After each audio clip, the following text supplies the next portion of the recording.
Hey guys, I am here with Vulcan of Clutch Gaming right after their loss against TSM. Rough game. With this, you guys are disqualified from playoffs. Just anything that you want to say kind of before we start talking.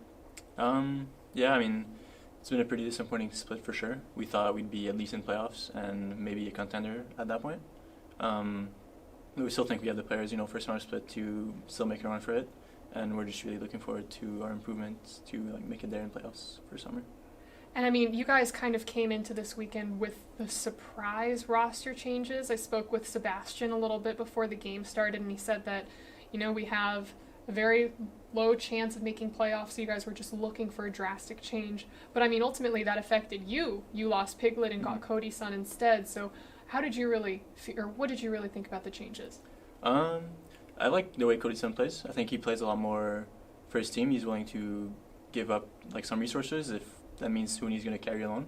So, I mean, it's really easy to have a conversation with him as well because there's less of a language barrier compared to Piglet. But Piglet is still a really incredible individual player. But I think they're just two different players, and I might work better with one or the other, but it's not really clear yet. I think I like playing with both. So was the language barrier an issue for the entire split? I wouldn't say it's that big of an issue. I don't think we lost games because of that. It's just harder in general to talk to Piglet compared to Cody. He's more willing to talk to me first, or just in game if we're not sure about I want to play the game or anything like that. He will talk first, or he's just really easy to talk to compared to Piglet. I'm not saying Piglet's bad. It's just of course not. Just the differences with playing with Cody. Just being a native language for Cody makes it easier. And how long were you practicing with him before he subbed in today? We played the whole week of scrim. Whole week of scrims. Yeah. Okay, so that's good. You guys kind of had the scrims. Mm-hmm. And I mean, how did they look for you? Were you guys getting the results that you were expected, kind of coming into this week, or? We did scrim pretty weak teams, so it was hard to tell exactly the level of play. But we won most of our games, so yeah, I mean, it was just kind of hard to say because them being weak teams, we would have beaten them with the old roster as well. I feel like so. Yeah, so it was hard to tell the difference. Was it, of your opinion, do you think that this was the right roster to bring into today? Or? I think it makes our macro a lot better, just because the experience that Piglet has. Tanner's a new player; he doesn't have the knowledge a player like Piglet does. Even if it's not his main role, he just knows about the game in general a lot more than Tanner. Not that Tanner's stupid or anything like that. It's just Tanner time. Tanner just needs a little more experience, and then. Just help our macro in general because we were struggling a little bit with objective control, how we play around the map and stuff like that. So. And Sebastian had also said that having Piglet in the mid lane would make for a killer top side because you have Hooney, Lyra, and Piglet all being able to easily communicate with each other and not have that language barrier. So, I mean, in comms, were you and Cody having a conversation and then a separate conversation in the top side? There are definitely some points where they were speaking Korean. If there's a play happening that there's absolutely no way bot lane impacts it, then it will just speak Korean because it's easier to be on the same page that way. But then if we want to play for Rift Herald and then the supports can roam up and impact that objective, then they will speak English to make sure everyone knows what the team plays for. I kind of want to talk about you because I don't think did we ever get an interview on main stage together? No. So this is the first time that we've got to sit down together. It's usually because Hooney either pops off on Rumble and you just get that sound bit of And he's really bubbly, and he's probably the most fun guy to interview. He's hilarious. No, but I did want to talk to you because the entire split, when you guys were having your pop-off games, it was you and Piglet in the bot lane and you kind of protecting him and making sure that you could enable him to carry on that Irelia or whatever he would be playing. So I kind of see you as one of the most important pieces of Clutch Gaming when it comes to those comps and kind of those plays. So what was the entire split like for you, just from start to finish? It's honestly been just a learning experience for me, as it was my first time as a rookie. And I have players. I'm lucky to have players that are really they've had a lot of success in the past, I guess. So they're really seasoned veterans that have a lot of knowledge, and they're not scared of speaking their minds. So maybe they'll be a little harsh, but I have a lot to learn, and they're just helping me, and they want to make the team better. So they're just helping me expand my knowledge and improve my mistakes and stuff like that. So. Yeah, I think I've been playing decent. I've cost my team some games this season for sure. Everyone has. But yeah, I was just this is just a split to try and get better. I think my potential is really high, and Clutch seems to think the same. Yeah, it's kind of just improving.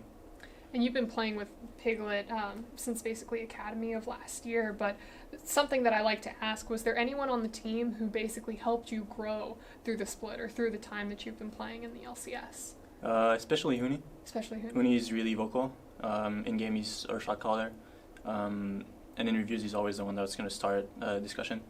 With the English the way he is, or the way it is, it's really, like I said, it's really harsh the way he says it. Some swear words for sure, and calls me names. So that's a little rough sometimes in reviews, but he's really willing to just help the team grow and not afraid to speak his mind. So I think Huni's the one that's been helping me the most. That is nice. That is nice. Well, now that the split is over, you have your game tomorrow against. You play Cloud9? Yep. Yeah, that was a doozy of a game in itself. You guys came against TSM and Cloud9 for the last weekend. Obviously going to be a hard weekend for you guys. So what was like your mentality coming into it? Honestly, I don't think it was any different than any other week because it feels like when we lose, we're losing to ourselves. I don't think any team in NA truly feels like, wow, they just outplayed us here. It's just, oh, that was really stupid of us. That shouldn't happen. And, I think we have the players that compete with any top team in NA right now. So, yeah, I just go into the weekend the same way as I would be versus Honor Thieves or CLG or whatever. So what do you think tomorrow's game against Cloud9 will be like? Hopefully pretty similar to our game went today, but then that one coin flip fight goes our way. Or if we wait for power spikes a little bit better and play as a team more, I think we can come out on top pretty easily. Well, now that your split or your spring split has come to an end, what are you planning on doing until summer starts again? Not sure. I will play a lot of solo queue. Solo queue. Probably. I'll watch the games for sure. I always love watching LCS. Maybe go to Korea. I'm not sure. Korea. Last time I went, it was really helpful just for my individual play, playing solo queue there. Maybe I'll go just to make sure my play is the best it can be. But, yeah. Maybe we start watching anime together. Like, I've been trying to get all the players into anime, okay? And I think Solo is the only one. I do watch some anime. You do watch anime. What do you watch? Right now I'm watching Kuroko basketball. Kuroko, okay. Kuroko yeah, basket. I'm liking it. It's a little weird. It's the first sports anime I've watched. Okay. I've watched Attack on Titans in the past. Death Notes I found really good. I might be kind of a normie in anime. That's fine. You could be a normie as long as you accept that JoJo is one of the best animes. I haven't tried, but from what I understand, they're taking poses. Yeah. Yeah. This. And they're fighting with their poses or something.